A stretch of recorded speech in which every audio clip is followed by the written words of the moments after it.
Yes, hello, good afternoon, and welcome to EUA's webinar, as usual, the last Wednesday in a month. This time we will talk about the Erasmus Plus program, or more precisely about the recommendations that EUA has launched on the Erasmus Plus program, development of the Erasmus Plus program. Before I introduce you to the speakers, for those of you who are here for the first time, a bit on the functionalities of this webinar. It is an interactive webinar, so you can contribute to the discussion here, can voice your opinions. There is a chat in which you can share your views. And in addition, we will also have some polls, opinion polls to which you can answer, but I will announce that. I should also tell you that this will be recorded and published later on. So this is for the speakers, but also if you write something in the chat, this is documented then. What we are going to discuss today, basically the webinar falls into two parts. We have a first part, we have a second part of the EUA recommendations. And in the first part, we have different speakers who on the Erasmus Plus program, and I start with our two colleagues here from the European Commission, Vanessa Debiais-Sainton, the Deputy Head of Unit in charge of the Erasmus 30th Anniversary Campaign, and also Claire Morel, the Head of Unit, Directorate C, Innovation and International Cooperation. And we have also a colleague from the university here, and I welcome Andries from the University of Ghent, not so far from here. See Andries? Can you click your camera on? No, so we will see him later. But he is here on behalf of University Ghent, but he is also involved in CESA, the network of European engineering, of engineering universities, which also came up recently with a statement on the Erasmus Plus. And in addition, we have a voice from one of the member states, from a national agency, from the Finnish agency, and Siltala has joined us here today. So thanks for coming, and it's one of these rare occasions where the technology apparently works for all of you, so I hope this will last. Okay, so maybe we start now with a short opening presentation by, I think that's done by Vanessa, on the Erasmus Plus Midterm Evaluation. As you probably know, this is in full swing now. Until the end of this year, and this will be very important, the results of this evaluation, also for the development of the new programs to start after 2020. But Vanessa will tell us more about it. Okay. You have to switch your micro on, Vanessa. Can you hear me now? Yes. Yeah, perfect. Yes. Yeah, perfect.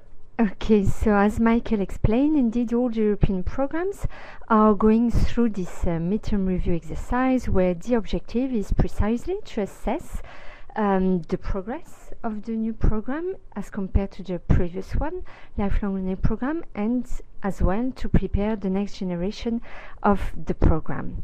So where we are with this midterm evaluation, so this is externalized to an independent company, ICF, a consultant company. So last year what they did is to analyze all the data that we're collecting through Mobility Tool Plus, Erasmus Plus Link, the participant reports, the beneficiary reports, and as well as the literature with the different impact studies that have already been performed. And they analyzed as well the reports from the various national agencies. Based on that, they have prepared some questionnaires.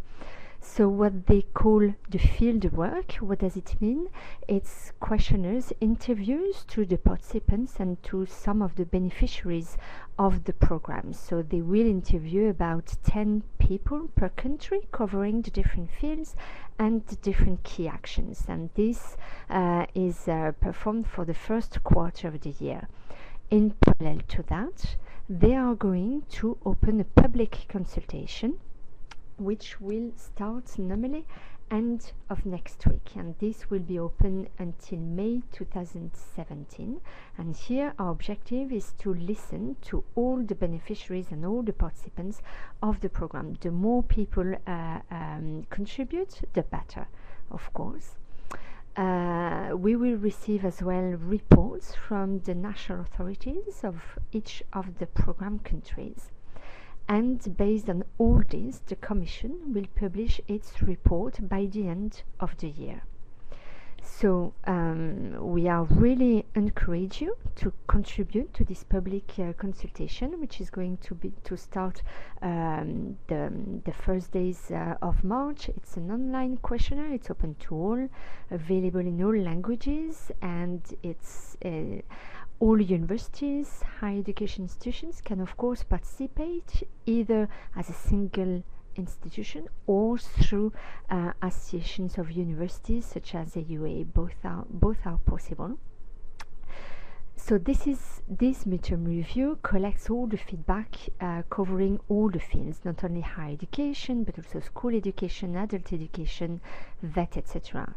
So in parallel to that, this is why we're going, based on the suggestion of Michael last time, we're going to start a working group dedicated specifically to the field of higher education, where we will discuss more in depth the feedback that we will have received through all these open public consultation, position papers, etc.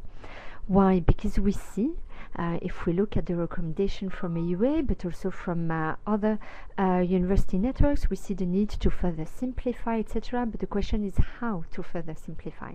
And this is what we would like to discuss with you. So we'll create a collaborative platform. We'll meet, of course, face to face, and we intend to start this process before the summer.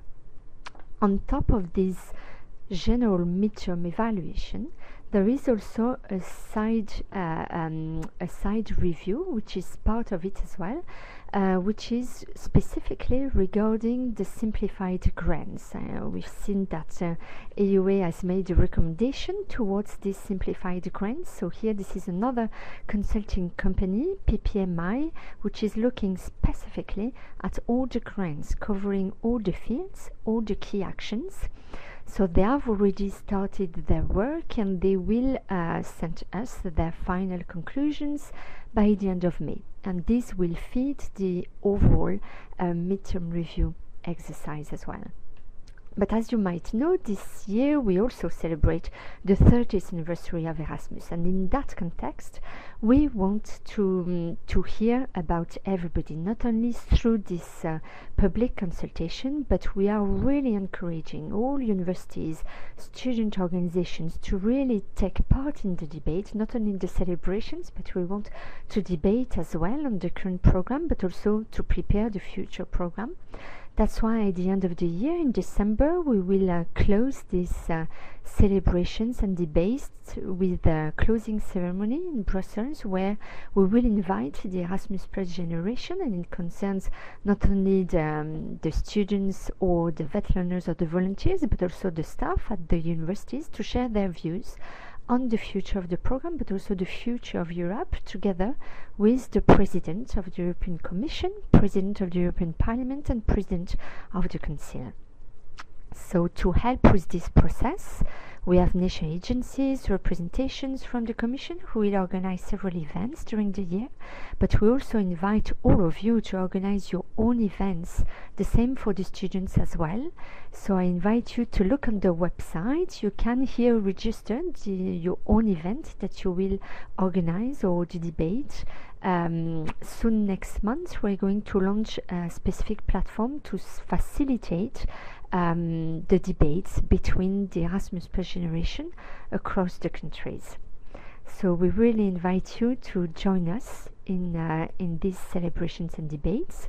And if you want to know more about Erasmus Plus and the first results, we invite you to subscribe to the Erasmus Plus newsletter, where each month we share some results on the program, but also share best practices or case studies through the various projects across the fields, but also across the key actions. Thank you. Thanks so much, Vanessa. You just one remark, please switch off your microphones. Echo, probably because your microphones are still on. If you switch off your microphones, it should be okay. Yeah. So thanks, Vanessa. That was a lot of information. So we are invited to celebrate, but also to contribute proactively to the development of the program. You mentioned the consultation. It's good to know that this will be launched next week. And you also mentioned the working group, and I had indeed suggested that that's not even 2 weeks ago. Doesn't happen too often that I say something and then it is taken up by the European Commission. But I will watch my tongue for the rest of the meeting. Yes. No. Okay. So I suggest that we just carry on with the next contribution, and I would invite Andries to present his view of the Erasmus Plus and what should be improved and enhanced. He's from the University of Ghent, but has also been involved in the working group or in the committee that the CISA, the Network of Engineering Universities, had set up for this issue. Thank you very much, Michael. Thank you for inviting me. I had prepared some slides. I don't know if I can. Okay, they're coming.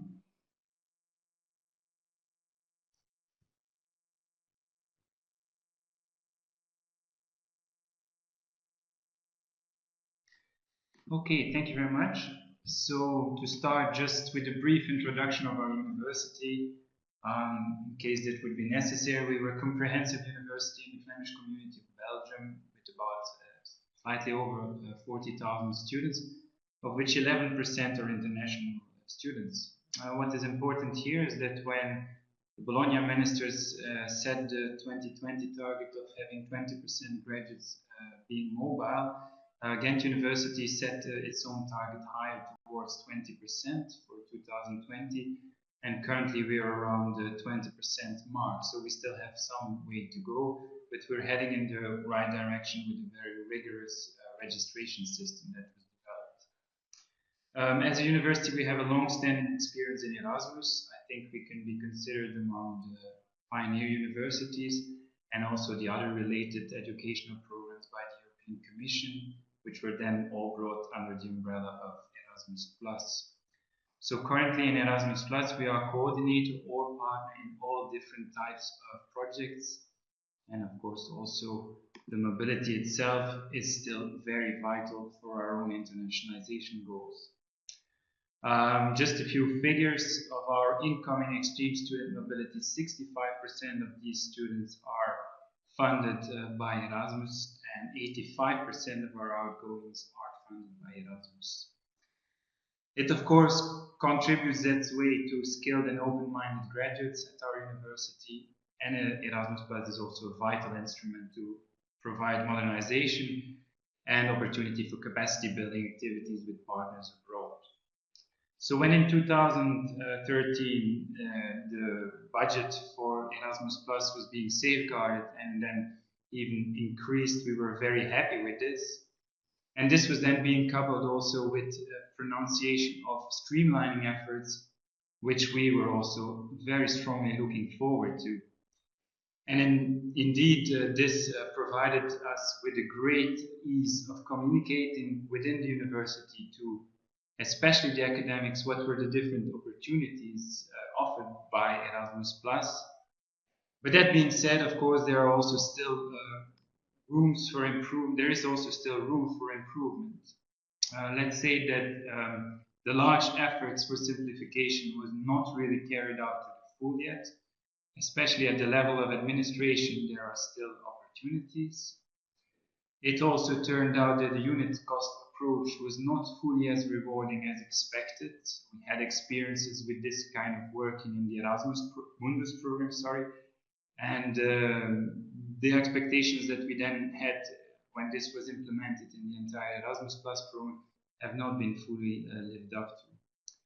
We also seen that the decentralization of the strategic partnerships that negatively impacted our own academic participation, and also we have the feeling that there is a lack of EU added value there. Especially we in the Flemish community of Belgium, we suffer from a very limited budget in these strategic partnerships, and before we were really very heavily involved in the predecessors in the LLP program.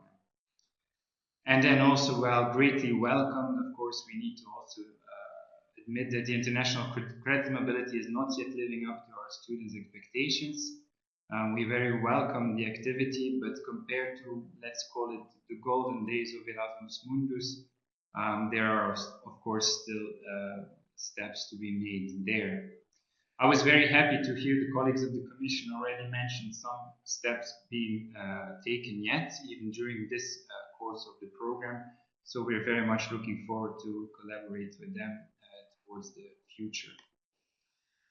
When we think about the post-2020 phase then already, because of course this was also the topic of today, we are looking forward to what kind of synergies could be found with the European Union research and innovation policies and instruments, thereby still taking into account of the specific needs of education policy, of course.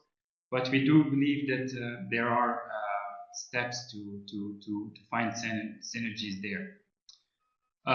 We also think that a flexible and visible approach to emerging challenges such as the specific call there was last year on inclusion, that this is promising and that this could still be used for other possible emerging issues in the future as well, because it creates very strong visibility towards our academics rather than the generic approach, for instance, in strategic partnerships.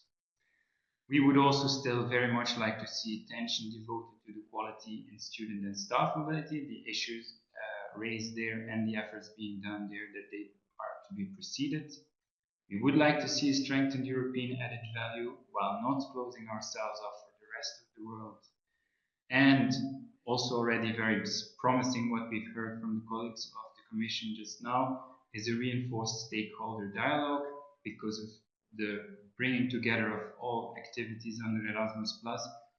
We felt that there has been created a bit of a gap there, but if efforts are already underway to increase the stakeholder dialogue, of course, this is very welcome. All in all, I think the post-2020 program should take care that it, because of its vitality, that it remains attractive for the universities, and then at all levels, both at policymaker level, academic level, administrator level, and last but not least, of course, also students. Thank you. Well, thank you very much. It's quite a broad and holistic agenda that you presented there. Colleagues, if you have comments to that, suggestions, please put that in the chat. We are collecting here, and then we will have a short discussion round after the next presentation. And now let's listen to Siltala from the Finnish National Agency.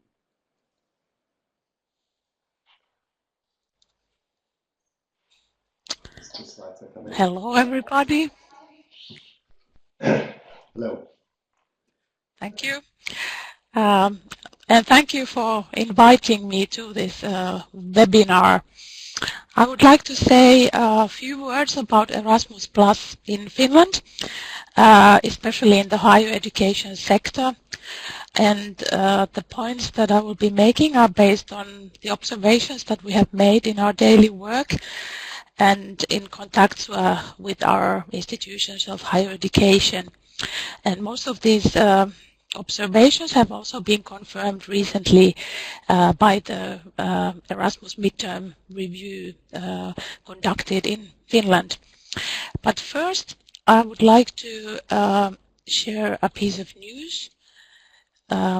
So many of you might know SIMO, but SIMO no longer exists.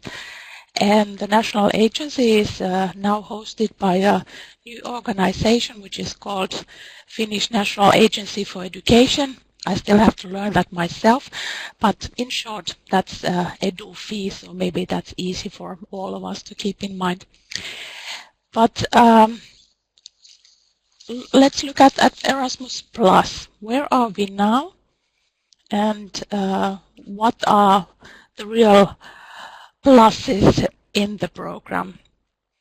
I think we can all agree that this integrated program and unified brand name are a positive thing, so there's more visibility, more political weight on the program. Streamlined program architecture, especially in international higher education, is really welcome.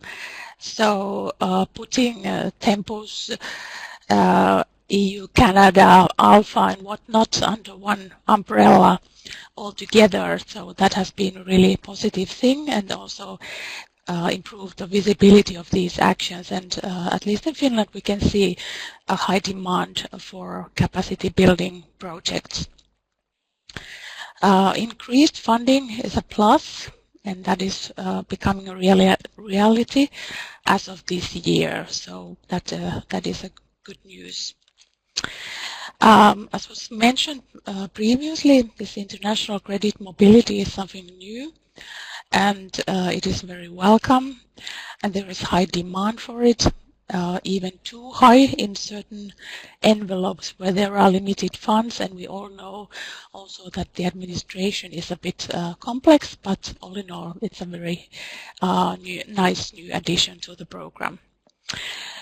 We also feel that very positive thing is with the systematic collection of feedback from participants with the help of the EU survey. So yeah, this is a source of useful information for the higher education institutions and the NAs as well. But what is not so plus in the program? Well, the administration, the IT tools, I think everybody who has been working with the program knows that things haven't gone as smoothly as they might have gone in a perfect world. But things are moving on and getting better. And despite these challenges, we see that, for example, in Finland, we have achieved a record number of outgoing students in 2015-2016 academic year. So at least the results have not been sort of disturbed by the workload. Something that is a bit worrying are these small budgets for both strategic partnerships at national level and knowledge alliances at centralized level.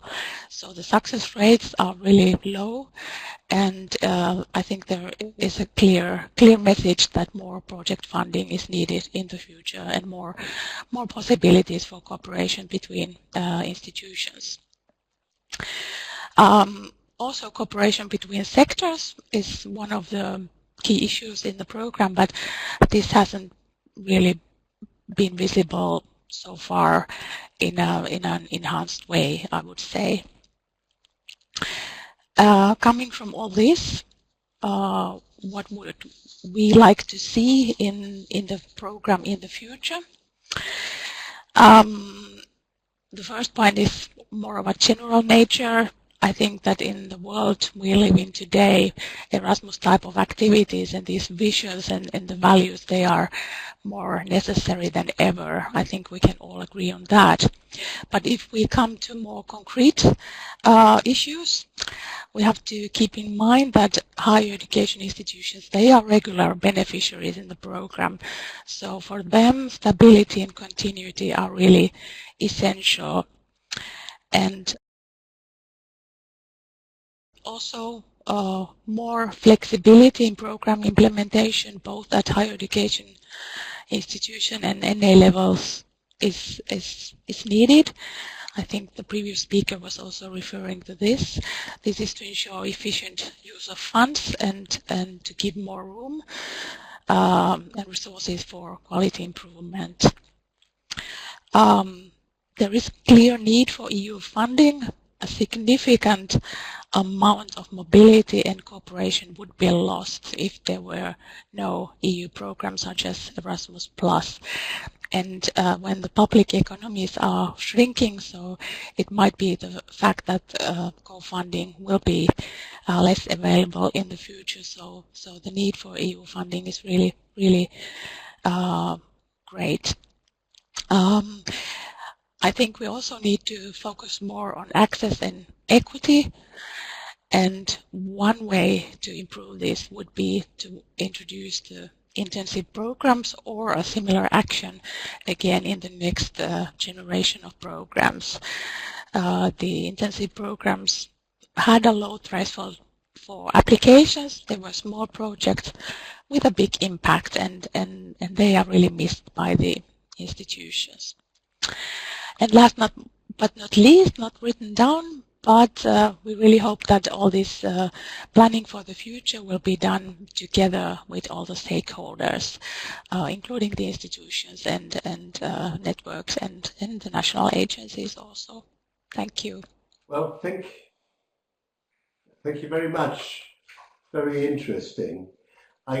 We're looking at the chat. We have actually not so specific questions on the situation at Ghent or in Finland, but rather on issues that we believe also to address in our recommendations. Therefore, I suggest that we continue and have a look at what EUA has recommended. I will briefly introduce them and then discuss the issues that have been addressed here by the speakers, but also now in the chat. So, waiting for the presentation to come up. We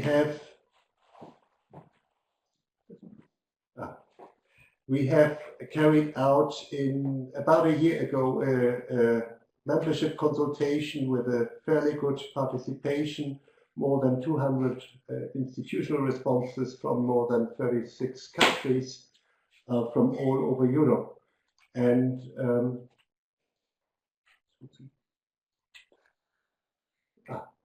the results has been published in a survey report in October, November, and we have also come to some key findings. These key findings we have discussed with our members and other European partner organizations, and then recently we came up with recommendations that have been published. They are based on the report and have been sent out to partners and national rectors conferences for comments. Now,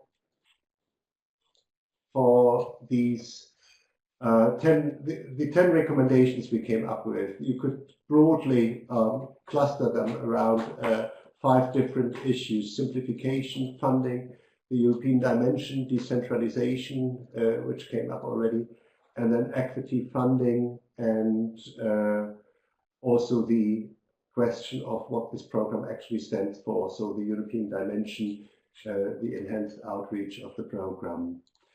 Let's take them not by recommendation, but we have grouped them here. So the first 2 ones where we called for simplifying the rules and also enhancing the paper-free and online processes. I think this has been mentioned in all presentations. And Vanessa, this is something that is already on the agenda of the Commission. Yeah. Okay, then change. Yeah. Yes, indeed, this is already on our agenda. Can you hear me? Yes. Yes, so indeed this is on our agenda. As you know, we are funding several projects Regarding enhancing paper-free and online processes, we are funding Erasmus without paper. We are funding the online learning agreement project, and we are funding MREX. So these are three very important projects for us to move from paper to online processes. I would like also to announce to all of you that one of our commissioner priority for this year is to announce in June an Erasmus Plus app. Not only announce it, but to launch it. So our objective by June is to have an Erasmus Plus app where the first target groups are students, volunteers and vets. So what will they find through this app? The objective is that it's a one-stop shop for them, where they can find a lot of advices before, during and after the mobility. Advices on the tips to guide them to different steps, but also the objective is to link it to their learning agreement as well, so that they can fill in online their learning agreement linked to the Erasmus without paper and the OLA online learning agreement project. So that is the first step. The second step, so once we will have launched this Erasmus app, is that every month, regularly, we update it with new features because the potential is huge.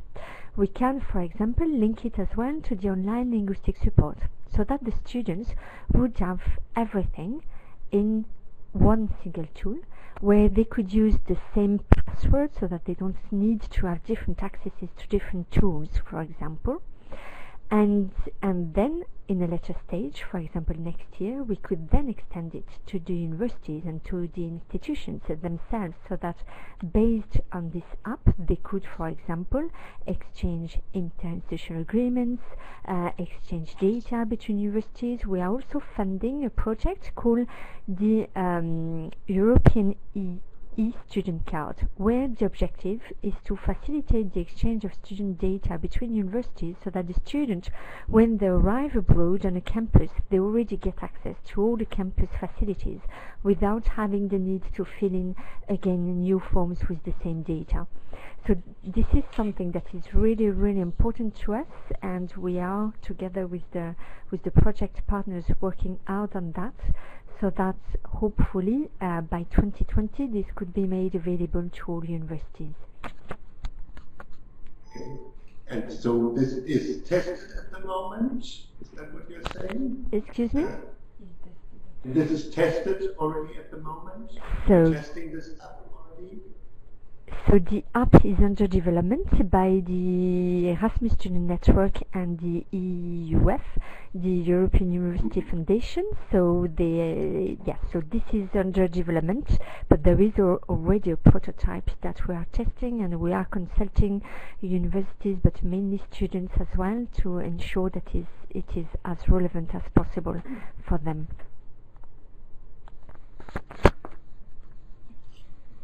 And this is, you would expect that this would contribute also to the to easing the workload for students and probably for university staff. That's the idea. Yes, exactly. But our objective is also to discuss with the universities through this working group that I mentioned before directly on where we can simplify. Because when we look at different papers that students need to fill in, some of them are not requested by us. This is added by the universities themselves. So we need to see together how we can, it's not only on our side, but it's a collective work that we have to do collectively to ensure that all of us, all the different actors, we minimize this paperwork.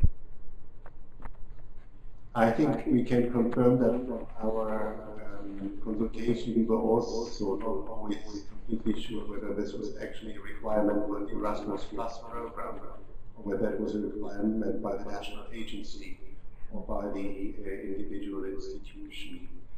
The working group that you mentioned, I mean, you would probably need different working groups, or at least the working group would have to be very focused on different topics, because what we also started to understand is that the colleagues who are dealing with the mobility actions, students and staff mobility, are not the same as the ones that are dealing with the cooperative programs. Yes, exactly. So the objective, if you want, through this working group would have to is that we would have different subgroups. So some focusing on the student and staff mobility, some others on the strategic partnerships, some discussions more on an horizontal aspects. So this is the way we organize already our meetings with niche agencies, to work in small working groups like that. And we will have also, of course, to discuss the international dimension as well. So we will take into account, and we'll use the expertise where it is available. Very good. I think that's a good message, a good outcome so far. We all agree there has to be simplification, and we will work jointly on this. Yeah, there is a terrible echo still in here. And I think that's your micro, but you can't switch it off, then we can't talk. Yeah. Okay, good. Then the next point that we wanted to address is funding. Funding is, of course, also always a tricky issue, and we have called for improving funding and funding efficiency, and this has also been echoed by the presentation from Ghent and from Finland, and also to increase the number of grants under some of the actions in order to achieve reasonable success rates. And Anne, you mentioned that the success rate in the strategic partnerships is only 10% in Finland, and I think there was a similar statement from Andries that Flanders, I think Flanders gets 2 or 3 strategic partnerships every year. Yes, indeed. Can you turn on your camera and your microphone? It is true, we have very little opportunity of participating in strategic partnerships as coordinators because of the level of funding that there is at the level of the Flemish community in Belgium. And up to a degree that the strategic partnerships is not so much in the object of the partnership itself, but in the way that the partnership is to be set up with institutions looking at other universities abroad to do the coordination on strategic ways. But I am sure that strategic partnerships were not meant in that way. So we regret this, and I've also seen some of the comments on the strategic partnerships coming by, also very much the generic approach that there is there in the way that these projects can be set up. It leaves people wanting for more specific approaches, for instance in curriculum development or the setting up of joint programs in preparation of Erasmus Mundus joint master degrees. All this has to fit into this generic package, which then has very little chances for selection. So we are really suffering from that. And then maybe we're already going further, but the fact that this is being selected on a non-European level with evaluations done at the national level, we also feel that there is the risk for duplication of strategic partnerships across various countries, and also maybe a quality issue. Is everybody in each separate national agency trained evaluator in the same position to evaluate all these different types of projects? Mm-hmm. So this is one aspect of the funding of the Erasmus program. We will get to the question of how this program is administered in a minute, but let's stay just with the funding probably for the moment. And what you said here is also that there should be more. You want more steering on the programs. We were actually quite happy that the Commission provides a program which is very wide open and allows universities to do all kinds of things through these strategic partnerships. In essence, there is nothing wrong with that, I think, but when you then try to fill out such a strategic partnership template, and then we're really down to the nitty-gritty preparation of a proposal, with a very unified structure, and the questions you receive in the proposal that are the awards criteria, yeah, you feel that certain questions are not entirely relevant for the type of project that you want to set up. When I look at my specific background, the preparation of joint programs in the past, then you have to come up with replies or structures that do not entirely make sense in this way. So there is definitely a benefit in having a generic approach for new ideas, but for certain specificities, I think we are really lacking and demotivating people. That of course being coupled with very small selection chances in some of the participating countries. Anne, any comments on this? Is that the same view from Finland? Anne? Yes. Well, this is a really vital issue, I would say, how much funding and opportunities available for cooperation in the program. And I think that compared to the lifelong learning program, there are a lot less opportunities at the moment. There are these strategic partnerships and great expectations where meeting this new activity, and they are fine, but as has been mentioned, in small countries where institutions are very active, the success rates are depressingly low, and so you really need to think whether you can afford that. But also at centralized level, there is only this one project type, knowledge alliances, where the success rate has been equally low. So I think somebody mentioned curriculum development projects or something like that, I suppose should be reintroduced at the central level.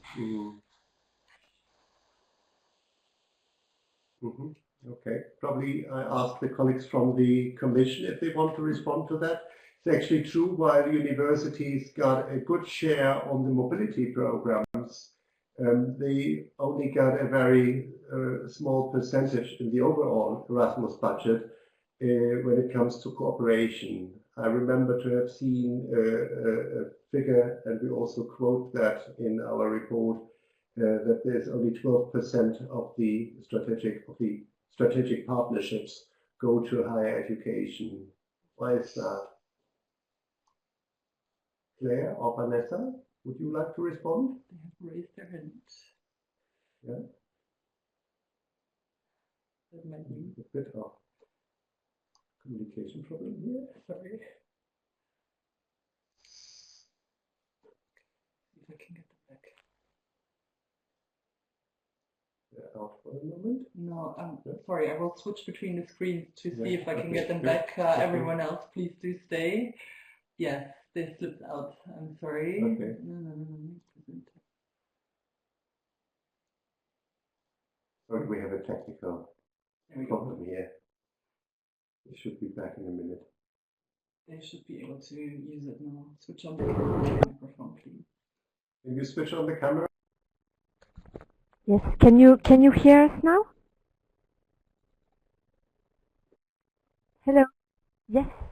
Sorry, we had an IT problem. Could you repeat the question? Is it regarding the funding in higher education partnership?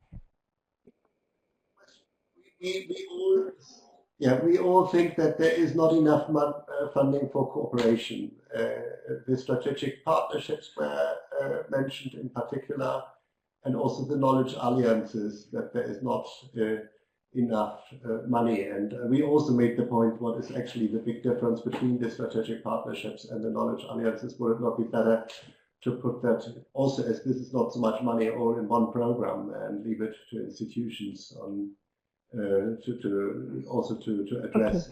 Okay. So regarding the funding, we can only agree with you that there is not enough funding for higher education strategy partnerships. But unfortunately, this is linked to the legal base, where there is at least 68% of the higher education budget that is supposed to be dedicated to the mobility under Key Action 1, and only the rest can be dedicated to Key Action 2. But for sure, as we will see an increase in the budget in the coming years, it's clear that it will go through both strategic partnerships and knowledge alliances. Now, what is the difference between the two? Well, in strategic partnerships, cooperation with industry is possible, but it's not compulsory, whereas in knowledge alliances, the focus is really on the cooperation between industry and the higher education institutions. Of course, we can combine both, but what we have seen in the past is that if you do not push a little bit more this cooperation by, for example, imposing compulsory participation from industry, this does not necessarily happen, which was the rationale for creating these knowledge alliances. But I can tell you that in 2017 and again in 2018, the budget is going to be reinforced, and of course, these two actions will benefit from a higher budget.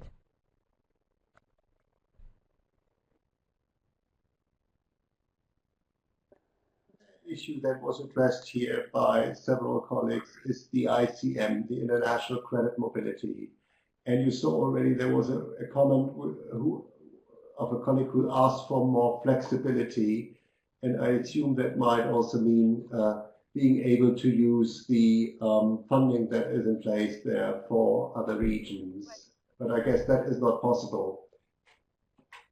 You cannot use funding that is for the, let's say, for the Mediterranean region. You cannot use it just for another region that has to do with the source of the money, and it's purpose bound. But what are the chances then to get more money for industrialized countries and also for Latin America, which seems to be a priority for quite many institutions? So the good news is institutions like this program, in some corners they had difficulties to get started with it, but now it's understood. Well, thank you indeed. We have noted there is great satisfaction that there is always quite a positive appreciation of the new international credit mobility. We know that when it started, there was a little bit of frustration linked to the fact that the regions which are covered by this action were not necessarily the region where universities wanted to launch cooperation, wanted to have mobility. We've explained that the funding for this international credit mobility comes from the EU external funding instruments, so they are linked to the EU external priorities, and about half of the funding is for countries neighboring the EU, for the Western Balkans, so East and the neighbors East and South. And we know that there is a big appetite for more cooperation, notably with Latin America and to a certain extent as well to some Asian developed countries. This will be part of the negotiation on the new what we call the new multi-annual financial framework. It does not really completely depend on us. Of course, we are having discussions with our colleagues who are in charge of these funding instruments. And we relay all the information we receive from universities. We're trying to have more funds for those regions, but for the time being, very clearly, and it's if you look at the external priorities of the EU, the priority continues to be very much for the countries neighboring the EU. In terms of flexibility, and I saw a message as well on this, we've this year introduced new rules for amendments, because a lot of amendments are taking place during the life of the project, because those projects are sometimes quite complicated to organize, because some mobilities are cancelled, because you are working with countries where it's not easy to set in stone everything 2 years in advance. So we hope that the kind of flexibility that we have introduced are now easier to work with. I've read as well all the messages related to the duration of the project. We've already increased them by 2 months to allow universities to completely benefit from the last semester up until the end. But we're taking note of all these more, let's say, practical recommendations, notably linked to the duration of mobilities. I see that there is a wish to have them even longer, more than 2 years. In particular, maybe for PhDs. I'm not sure I understood this comment. But we're taking note of all of these recommendations. And as you said, it's not really possible to be flexible in terms of different regional envelopes. So when the national agencies have an envelope, they receive different regional envelopes and they can't really play between them. So unfortunately, the money which is allocated, for example, for the Western Balkans cannot be used for cooperation with Latin America.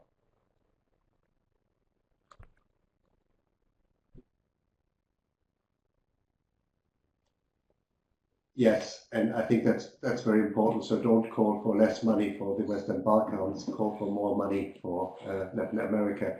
I think that's the message.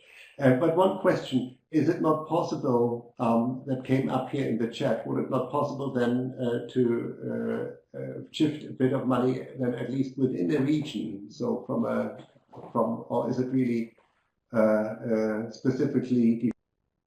No, there is some flexibility within a region. So what we have global figures for 7 years. So it means that we can play between regions. Within a region, we can play as well between European countries. So we are shifting a little bit, and we're starting to shift as of this year. We will start to shift budget from national agencies, between national agencies, to ensure that the budget which is not used by a country can be used by another one. Because, for example, there is a much higher degree of cooperation for the Western Balkans in Slovenia, Croatia, Austria, or maybe Germany, than in maybe France or Spain. So this we're starting to do as of this year's call. I'm not sure if that was the sense of your question.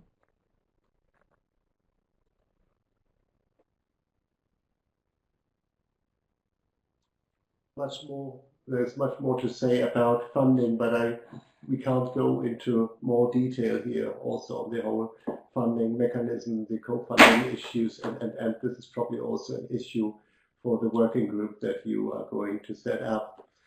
I'm heading on to the next block of recommendations, and that concerns the European dimension and the decentralization. That came already up. We have always been of the opinion that it is good to have the mobility actions administered by the national agencies, but we really didn't understand why a cooperation program was decentralized. I mean, we can understand that there are some countries there which manage it probably very well, and this comment has been made in particular from our German colleagues who say that the German universities are all very happy with the decentralization.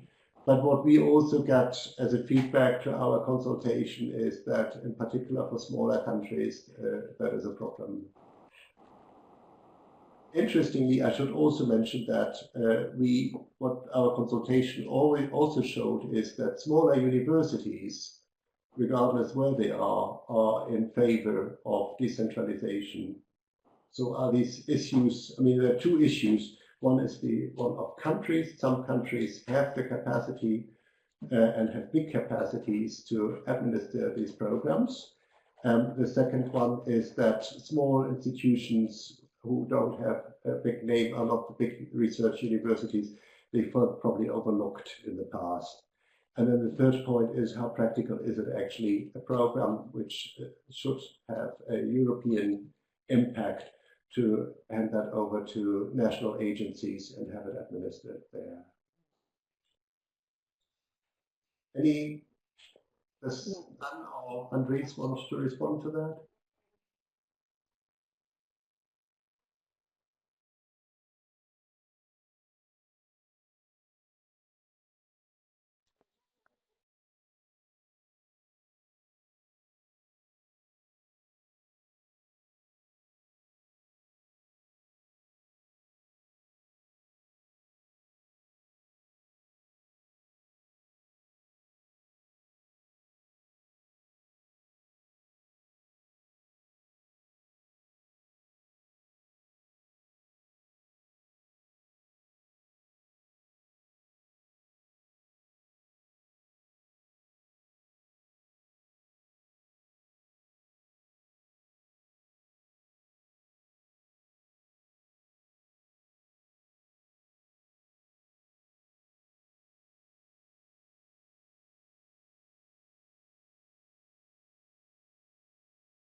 aware of this. So Andries made already his point, but Anne might have a view. You are also a national agency, so what is your view on that? Decentralizing or not?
You gave the argument that there should be more funding so that you can select more institutions, but you didn't really answer my question on whether you are actually happy with the fact that it is decentralized.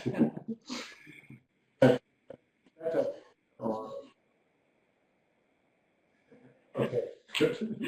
So it's not a plus and not a minus. We accept it like this. And then we come, as time is running, we come to the next point, and that is the point equity and funding for emergencies. And I think we would like to focus in particular, I think the discussion on student mobility and that there is not enough funding and that the co-funding somehow distorts participation, and that is well known. We will not have a solution for that, at least not from European level. This is what I suggest, what we came up with. But then the question or the issue that we brought up here, given that since 2015 we have a discussion on the refugees in Europe, and the EUA has been documenting this through its refugee welcome map, the engagement of the universities there. Could we not use some of the Erasmus funding? Or let's put it like this, could there not an extra fund under the Erasmus Plus for refugees, students and staff?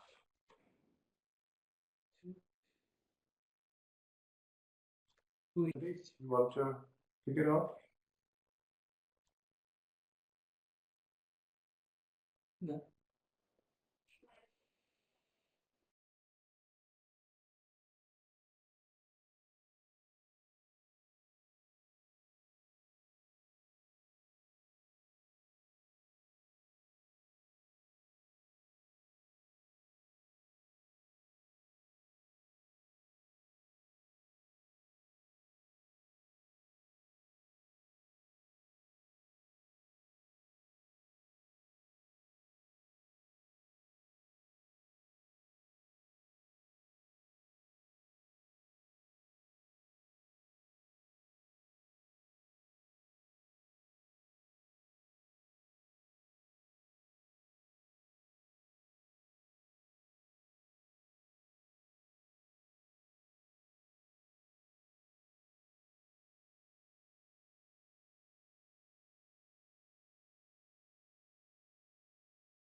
Andries, is that an issue that is discussed at your institution?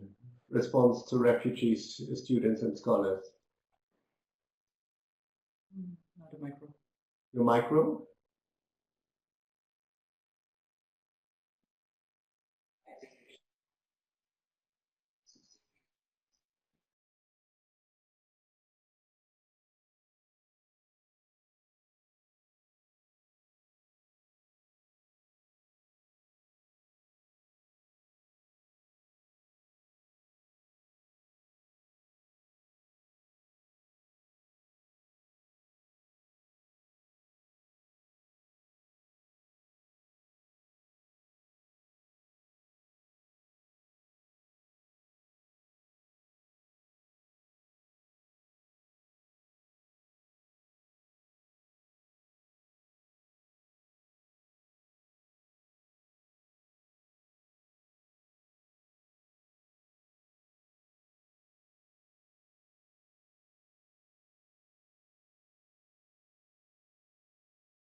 Yeah, I agree. I mean, you could have it under specific codes, but what we are asking for is something new. Actually, it's specific funding for individual students and individual staff. Because when we look, and that has been commented in some of the comments made in the chat, this is not an issue in all countries. It reads there. But I mean, looking at our map, we think it's an issue in quite a few countries. Our feeling is that many universities are actually involved and engaged, but only in a few countries that is true. There is a national approach to it. There are national policies and also funding allocated to it. And we see that on the side of students, but also over the past months on staffs. We are working closely together with scholars at risk, and they can't cope any longer with the numbers of staff which have, for political reasons, to leave their countries and seek refuge abroad. So that could be one of the ways, I think, how Erasmus could have a real impact, a very practical impact. And in the end, I mean, it's not necessarily the internationalization that you want to see, but it could be part of internationalization. And while refugees might not be welcome, so far our perception is that international scholars and students are welcome everywhere. Good.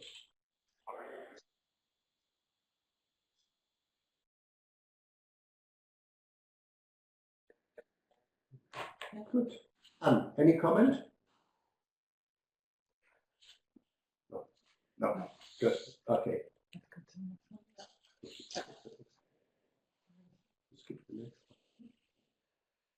Good. The last point that we wanted to make here is the enhanced dissemination of. Sorry. Enhanced dissemination of outcomes collaboration. We talked already about new ways of collaborating with you together and on consulting the stakeholders. And we had a concrete suggestion that project outcomes should be made better accessible than this is the case at present. I mean, you have put this portal up, and so projects are accessible. But will there be any efforts to enhance this facility?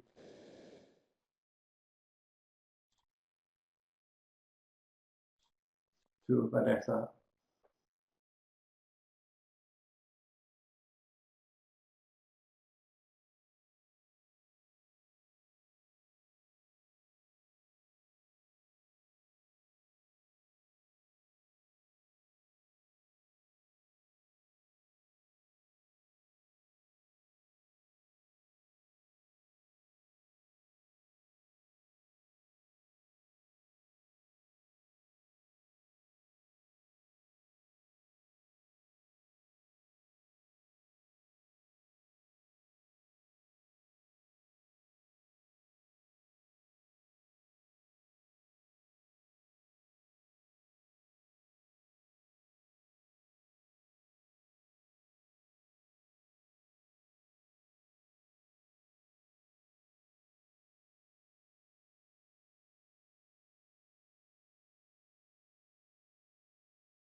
So quite a few things upcoming then in the next months. Okay, I think we come to an end here. We are already over time. Are there any last words from any of the speakers? Any comments? Anything you haven't been asked about? That's not the case. Then it's just for me to tell you how we are going to continue this. So there is